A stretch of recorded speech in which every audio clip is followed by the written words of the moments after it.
This is our Health Beat. Hi there. Hope you're staying well. Research shows the brain scans of heavy alcohol abusers are able to recover if given a chance.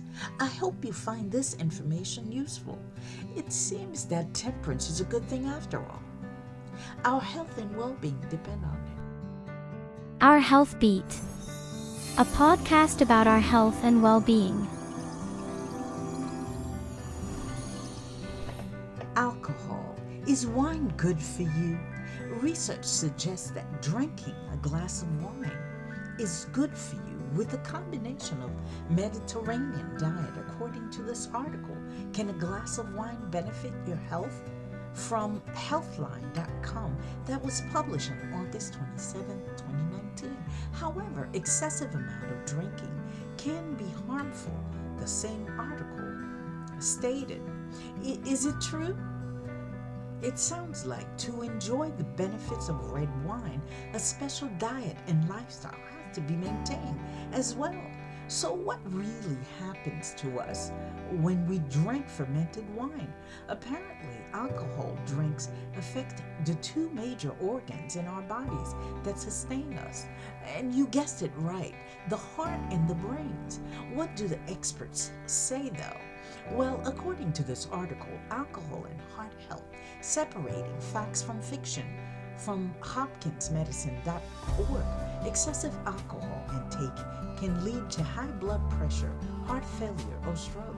Excessive drinking can also contribute to cardiomyopathy, a disorder of excessive alcohol intake that affects the heart muscle. What's more, alcohol can contribute to obesity and a long list of health problems that can go along with it. Moderate drinking is defined as an average of 1 drink per day for a woman and 1 or 2 for men. A drink might be less than you think. 12 ounces of beer, for example, 4 ounces of wine, or 1.5 ounces of 80% proof spirits are considered moderate drinking. Some people should avoid even that much and not drink at all if they have certain rhythm or abnormalities or have heart failure. What's more is that these conditions can be aggravated by the drinking of alcohol. Sorry to bust your bubble, but the effect of alcohol is not so rosy for the brains either.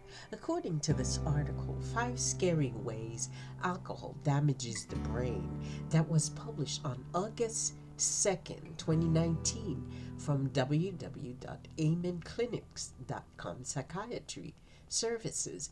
The brain SPECT imaging studies at Amen Clinic show that alcohol can damage the brain in ways that might make you think twice the next time you're ordering at a bar, they say.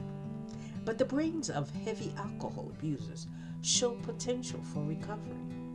So let's dive into those 5 ways alcohol damages the brain. Number 1, it shrinks the brain volume. Number 2, it lowers the blood flow to the brain. Number 3, it causes atrophy of the hippocampus.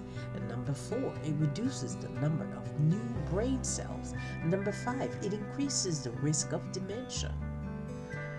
Let's dive a little deeper into the specifics. Number 1, it shrinks the brain volumes. Apparently, in those drinkers who have 1 to 7 drinks a week, they tend to have smaller brains than non-drinkers, according to a 2008 study at Johns Hopkins that appeared in the Archives of Neurology. 2 drinks per day. Those who consume 2 drinks per day have even more brain shrinkage. Changes in the brain can occur early.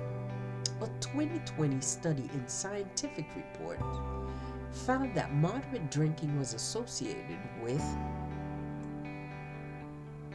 lower total brain volume in early middle ages 39 to 45 in both males and females.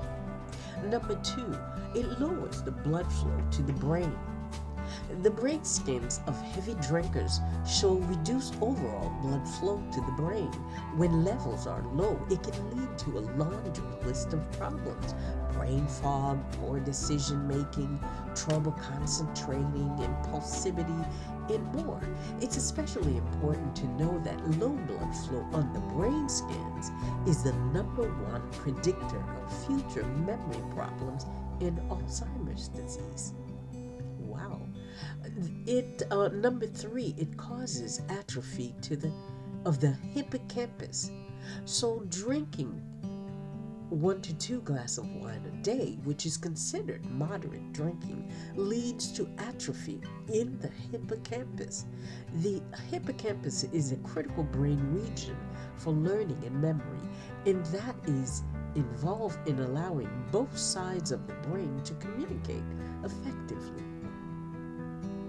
Number 4, it reduces the number of new brain cells.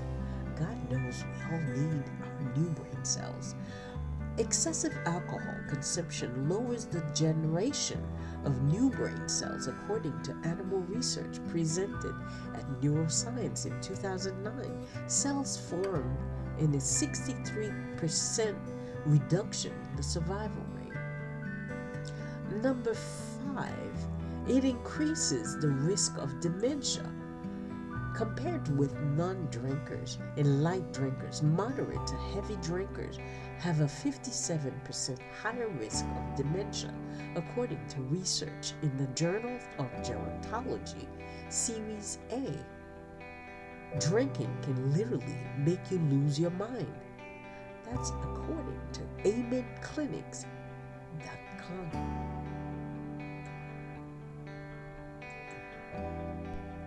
So the burning question of this podcast was, at the beginning, is a glass of wine good for you? The answer would be check with your physician or healthcare professional for your own individual need before you change your diet.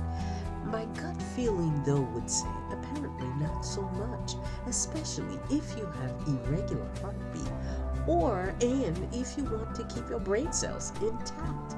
Beloved, Ephesians 5:18 says, "And be not drunk with wine, wherein is excess, but be filled with the Spirit."